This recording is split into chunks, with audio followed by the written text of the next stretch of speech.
for tuning in to the Wing Space podcast. This podcast is not a replacement for mental health treatment or professional health care. In case of crisis or emergency, please contact your local healthcare provider or dial 911. Hey there, and welcome to the Wing Space podcast. This is episode number 10, where I am continuing my conversation with Linda Shaffer from Align Christ-Centered Yoga. And today we're going to talk about how yoga can be used as a tool for healing trauma, because we know that trauma often gets stuck in our bodies. So I hope that you will just sit back and take a listen and learn how you might incorporate yoga in your practice to heal from your own trauma. Trigger warning. In today's episode, there is mention of abuse and physical assault. Hey there, and welcome to the podcast. Today I am looking forward to this conversation, welcoming Linda back on the podcast for our conversation, continuing a discussion about yoga. And today we're going to dive into how yoga can be used as a tool for healing from trauma. So welcome back. Thanks. We have been using this podcast as a way to incorporate faith as one of our components of wellness. And so you may have listened, or I invite you to jump back to episode number 8, where Linda and I talk about what Christ-centered yoga is and how Christians can engage in the physical practice of yoga. Today we're going to continue on that same conversation about yoga, but talk a little bit more about how it can be used for healing. So maybe we'll just start there with that question. So how does yoga heal? So yoga is a way to reconnect body, mind, and soul. It's one of the mind-body practices. Trauma has a way of disrupting, and so it disrupts the nervous system. And with the practice of yoga, with the focus on breath, we begin to literally retrain the brain and reconnect the nervous system. And we've learned so much in the past maybe 15 years about the neuroplasticity of the brain and the way that the brain is constantly regenerating and shifting. And so yoga is a way to begin to restore us back to where we were before the trauma. You mentioned that through yoga we can begin to reset the nervous system. So can you talk a little bit about what happens with trauma? How does it disrupt the nervous system? So when something happens to us, our body immediately tries to protect us. I'm going to give you 2 examples. Let's say that 10 years ago you were walking down the street and it was dark at night and you were mugged. So it's been 10 years, and now you are walking in a very safe environment, but it's dark at night, and you hear somebody walking behind you. In all probability, before you even process what's happening, your body has tensed. Because your body's already gone back to that place where it was 10 years ago when that person came up behind you and something horrible happened. On a completely another level, I have SVT, it's supraventricular tachycardia. So my heart races. It races if I'm dehydrated, it races if I'm under extreme stress, too much caffeine, too much alcohol. There's all kinds of reasons that my heart races.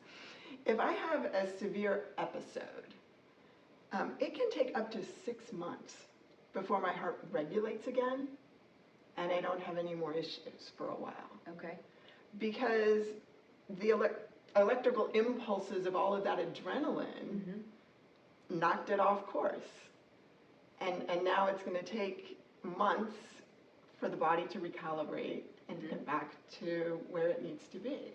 Sure. Right? So when we experience psychological trauma, even psychological trauma, like the death of a loved one, right? Or verbal abuse, or a shattered relationship, right? The effect of that is that the anxiety or depression or fear or frustration or feelings of unworthiness or whatever it is that happened in that moment physically stay with us. So let me ask you to do something for me here. Okay. So for just a moment, and I invite you to do the same if you're listening to this, close your eyes. And I invite you, if you're comfortable with it, to go back to a time in your life where you were under extreme stress, one kind or another. And notice how the body feels as you remember that time.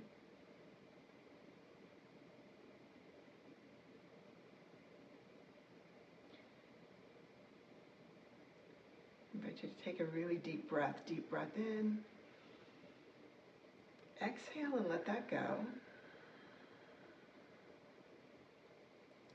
And I invite you now to think of a time in your life that was completely wonderful. You know, that special moment.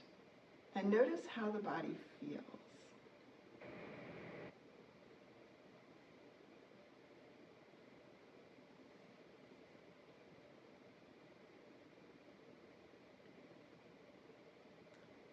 And take a deep breath in. And exhale and let that go.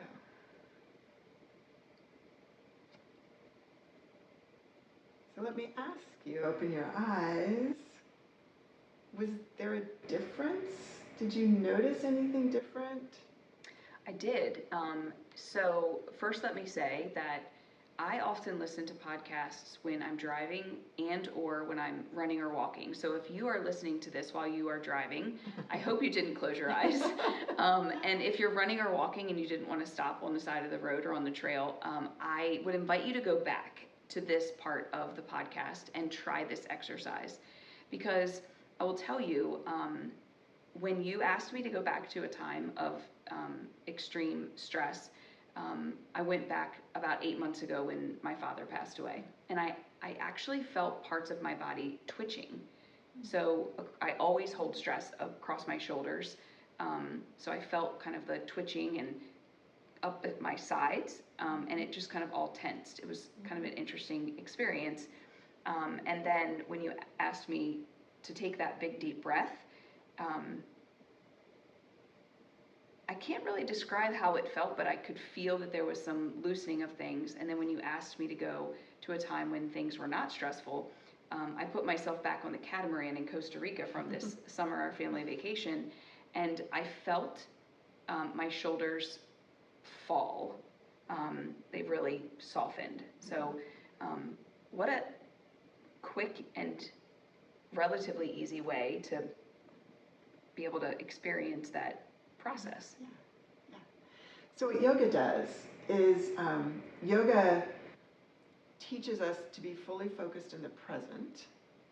So we're not lost in the past, stuck in the past. We're not anxious or worried about the future. Like in this moment, we're fully present. And it teaches us to observe without judgment the responses of your body. Isn't that interesting?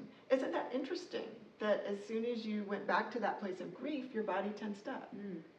And isn't it interesting that when you were on that catamaran, everything softened and dropped?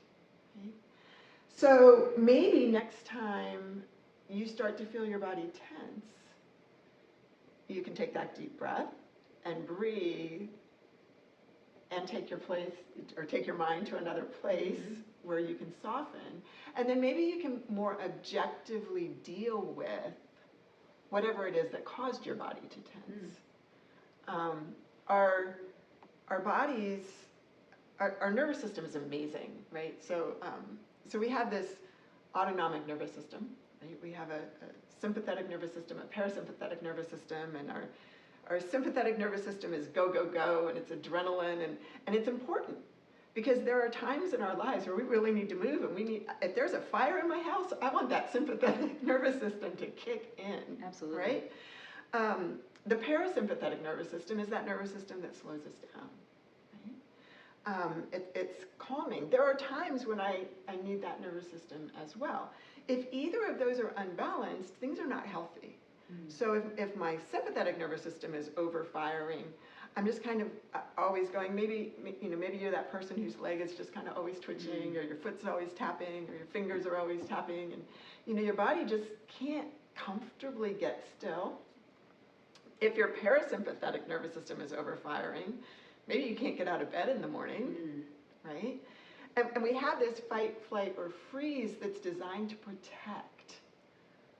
But after whatever happens,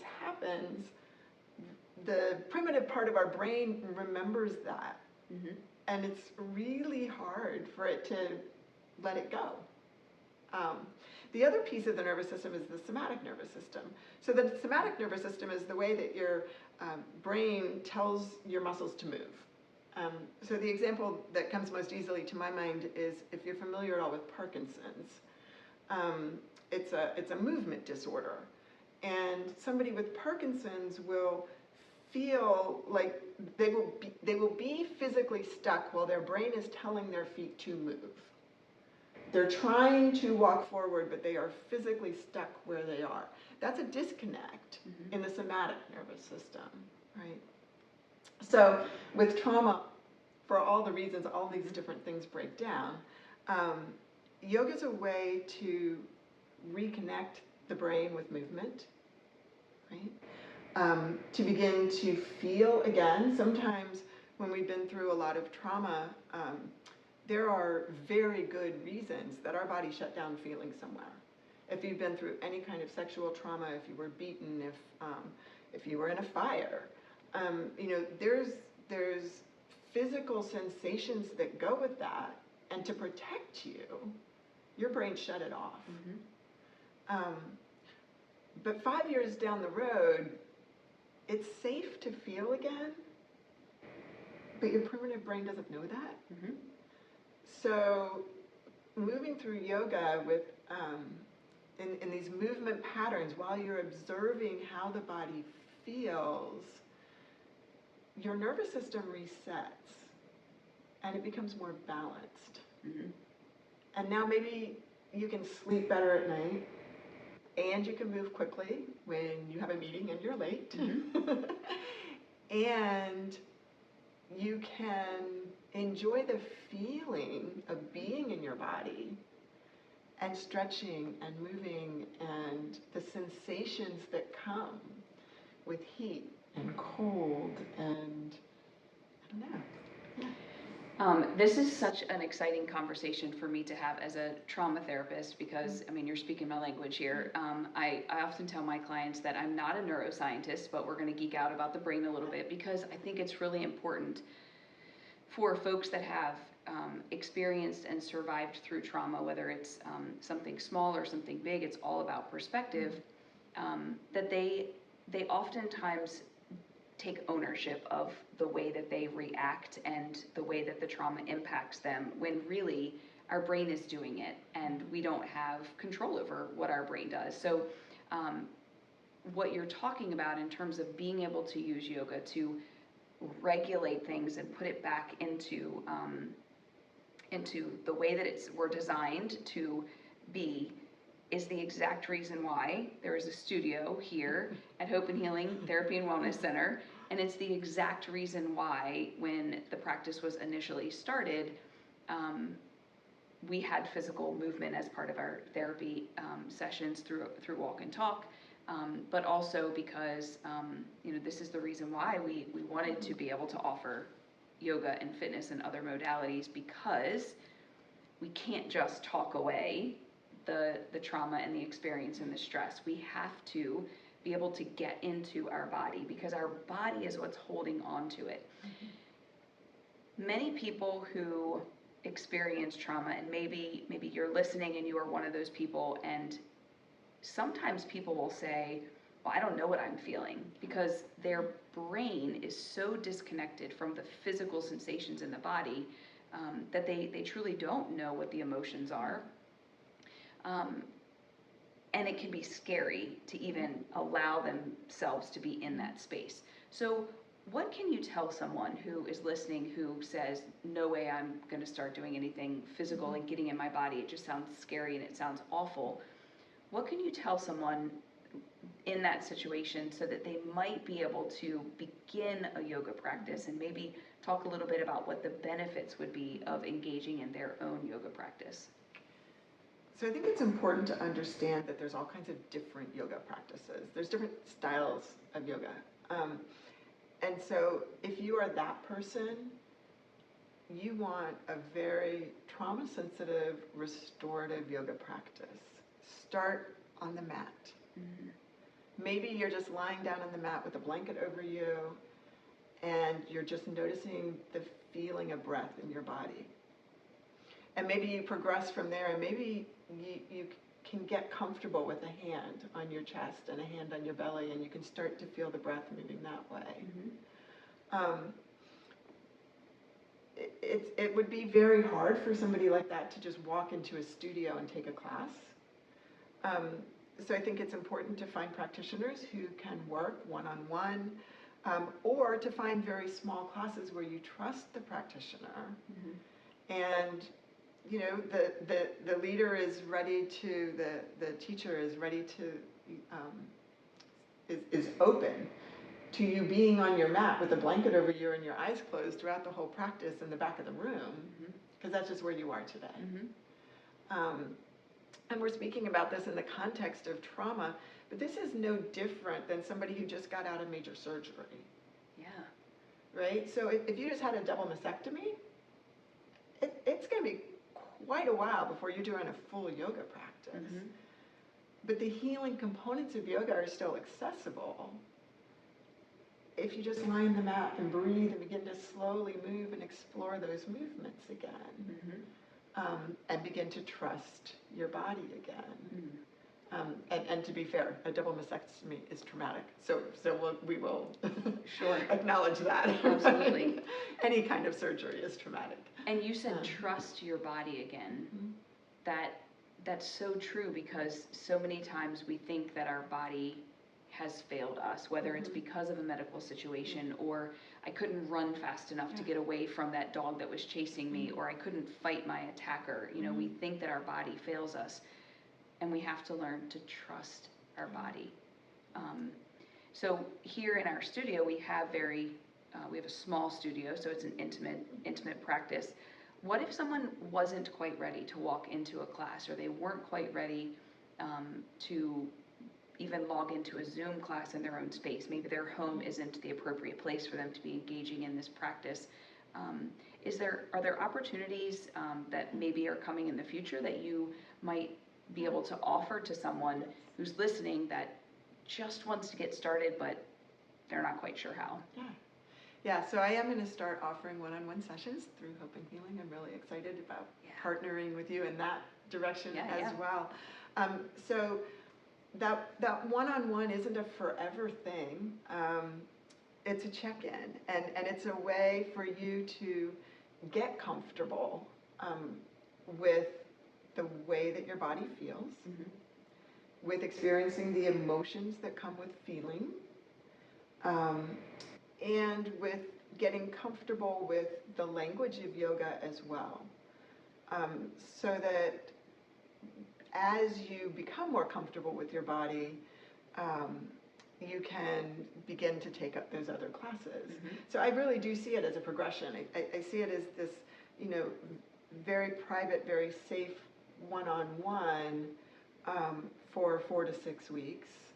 And then, getting to that place where maybe you take the Zoom class, but the camera's off and you're doing what you do, whatever that is, mm-hmm. That day. And then, maybe you're comfortable enough to go to a small class. And, maybe it's not even my Christ-centered class. Maybe it's just a restorative class or a yin class where you're just holding poses for 3 to 5 minutes, mm-hmm. and there's not a lot of movement. Or I think you offer yoga massage here too. Yes. And mm-hmm. Kelly offers yoga massage, so that's another opportunity. Absolutely.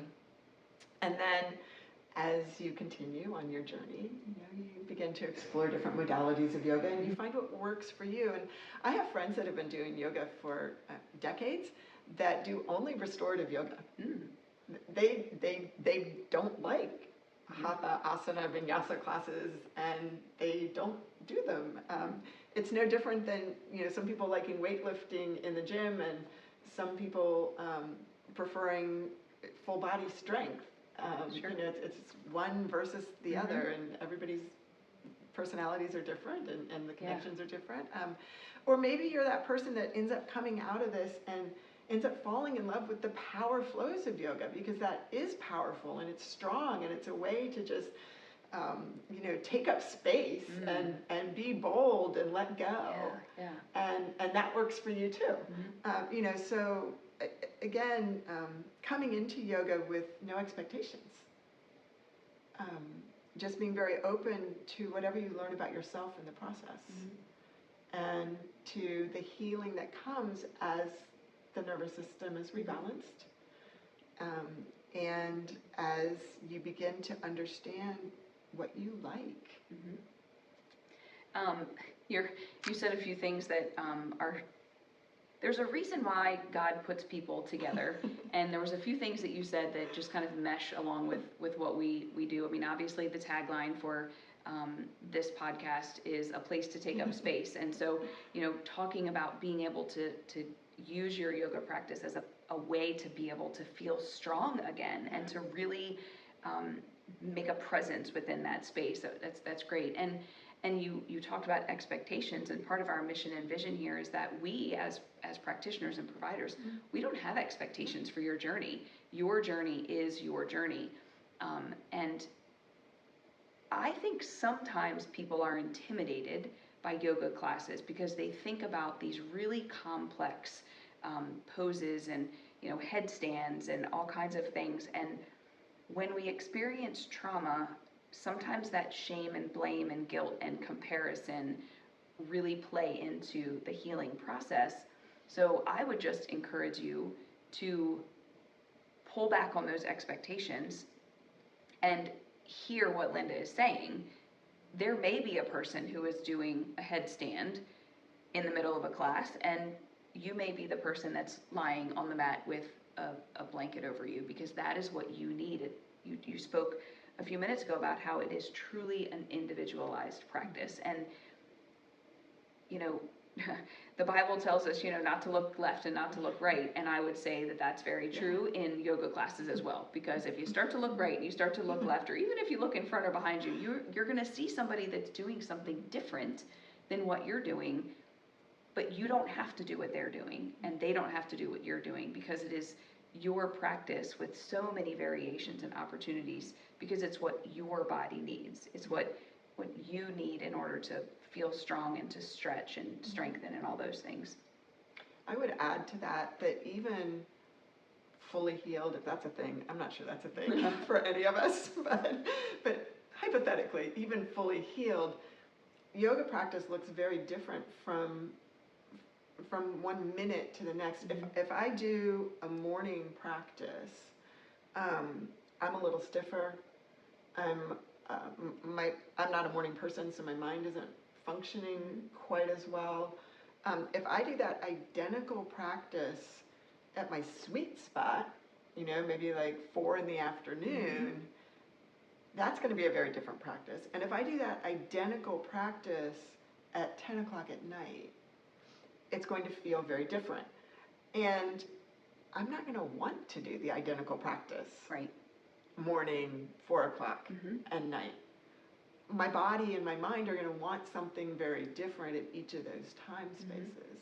So, remembering that there is no perfect class, because every class is dependent on where you are in the moment. Right. And, maybe you've been sitting all day, or maybe you've been active all day. Your body's going to want something very different for each of those. Sure. And we've centered our conversation today around folks that are going through the healing process from trauma. And there may be folks that are listening that might say, well, that's not me. And I would say that this conversation is for you, because there are people who are listening that are probably thinking, I don't know why I'm listening to this, because I don't want to do yoga. I don't do yoga, and I don't want to do yoga, but you're listening anyway, and I thank you for that. But I would say that what you talked about in terms of the progression into a yoga class is the same regardless of a person's circumstances. And you talked about how your practice is different, morning, noon, and night, but I would also go so far as to say that everyone also, their practice looks different based on the season that they're in. Pre-knee surgery, my yoga practice looked very different than when I was very soon after. And I will say that the best stress reliever that I had after my last knee surgery was when I started going to yoga.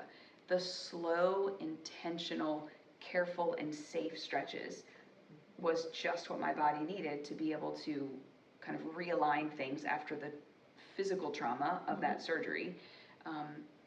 Maybe you're a person that can't get on the floor, and that's okay. There's chairs, there's benches, there's ways to use whatever tools we need for regardless of what season that you're in. So it just speaks more to this idea of yoga being so individualized.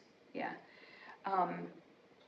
So what else might you share with our audience today about the benefits of yoga and how to use yoga as part of their journey through life, through healing from whatever it might be?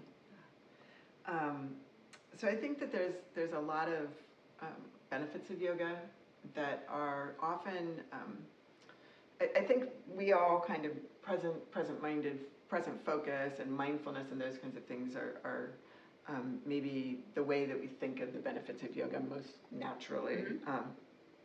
But also, yoga can really build curiosity. Yoga is a way to, again, just notice without judgment. Isn't that interesting? And, I wonder why that happened. I wonder why I got really tense just now. Mm-hmm. I'm a breath holder, fight, flight, or freeze. I'm a freezer, right? I freeze. There are times when I'm washing dishes or, I don't know, gardening, and all of a sudden I'm holding my breath. Mm. What? Isn't that interesting? What was I just thinking about that made me hold my breath, right? It builds this curiosity and helps us to navigate through life with a very open mind, like what's going on here and why is it going on and is this good and is this right and should I lean in, should I lean out? It builds curiosity. It helps us learn to practice choice. Many of us, no matter what our backgrounds are, have been in environments at times in our lives where choice was not really an option. Mm-hmm. Maybe it was a job, maybe it was just when you were a small child and you had an older sibling, like, Yeah. So yoga is this place where we can freely practice choice. Mm-hmm. This is good for me right now. I want to do this. Oh, that doesn't feel right. I'm going to shift my hip or change my leg or move my arm, right? It's this way to own the right to choose what's best for us. That's good. It increases confidence. It helps us take up space. Yeah. It also helps us regain our connection to self. One of the things that happens with trauma, also with busyness, is a disassociation, where we just get so caught up in everything around us that we lose our sense of who we are in the moment. We have so many identities thrust upon us in this world. The only one I want to hold on to is daughter of God, right? Right. That's the only one, because all these other identities have been taken away from me at one point or another. I was strong until I broke my shoulder, and then I wasn't strong anymore. Right. Right? I was a great mom until my kids XYZ, and then I wasn't a great mom anymore, right? So yoga helps us regain our sense of self, knowing and getting comfortable with the essence of who we were created to be and who we are and whose we are. That's good. Yeah, the dissociation that you talk about is real with folks that are going through stress and trauma, and oftentimes people say, well, I don't really remember what happened. I don't remember the details. I don't remember who was there, what I did, and it's because we, it's our brain's way of protecting us. We don't necessarily have to remember all those details, but what it also does is it cuts us off from the physical sensations in our body. And sometimes we need to just begin to be curious. And I love the way that you describe that, because yes, I have this little pain in my shoulder. Okay, what is that? Let me just be curious about it. Let me feel it. Oh, if I stretch a certain way, that little pain goes away. That's interesting. Just beginning to understand what our body is telling us, because our body really does try to tell us, and we have to listen to it. But in order to listen to it, we have to connect with it. Yeah, that's good. That's good. Anything else you want to share with our listeners today? I think I said it last time, but I'm just going to say it again. Yoga's for everybody. It doesn't matter if you've ever been on the mat. It doesn't matter how comfortable or uncomfortable you are in your body or with your situation. It's okay if you just sob your way through an entire practice. Yeah. Been there, done that. Right? Yeah. Yoga is for everybody. Don't be afraid of it. And I would say too that yoga is like anything else. Who the instructor is matters. Mm-hmm. We all connect differently to different people. Mm-hmm. And in the same way, you might visit several therapists before you find the right connection. You might, that first yoga class you go to might not be a comfortable class for you. That's okay. Be curious. Mm-hmm. Why didn't it work for you? Right. Find another instructor, who has a different style, who has a different approach, and try that. Great.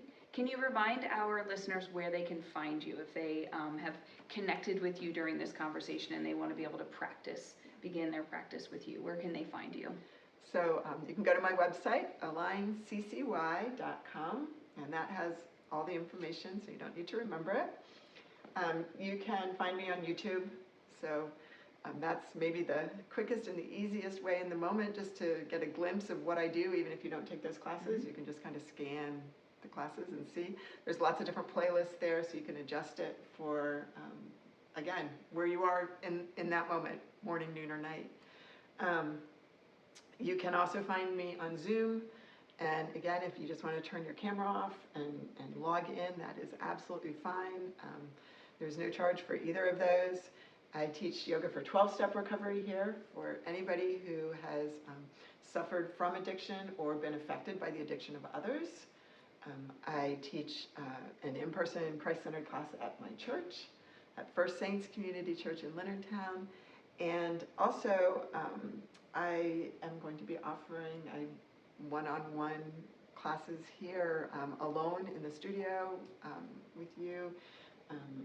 So if you are that person who really is not comfortable going to a yoga class, maybe even a Zoom class, mm-hmm. And just want to explore it a little bit in a safe environment where you can make the choices you need to make, then I welcome you to check that out and find those classes or those sessions with me as well. Yeah, that's great. So lots of opportunities to connect with Linda, and I would invite you to do that. We do have other yoga resources within our community, and you might actually find Linda subbing every now and again at Evolve Yoga and Wellness in their Christ-centered yoga class. You can find Evolve classes here as well in our studio, and we have worked before also with Spice Studio here in Leonardtown and Roots Up, which is also in Leonardtown. So lots of opportunities, like Linda said. Sometimes it's the teacher. You have to find the right mix of the folks in the class, the teacher, the facilitator of the class. So we just invite you to do that and to explore and to find the right fit for you. So thanks again for having this conversation. Always a pleasure. And maybe we'll see you on the mat sometime. Have a great day.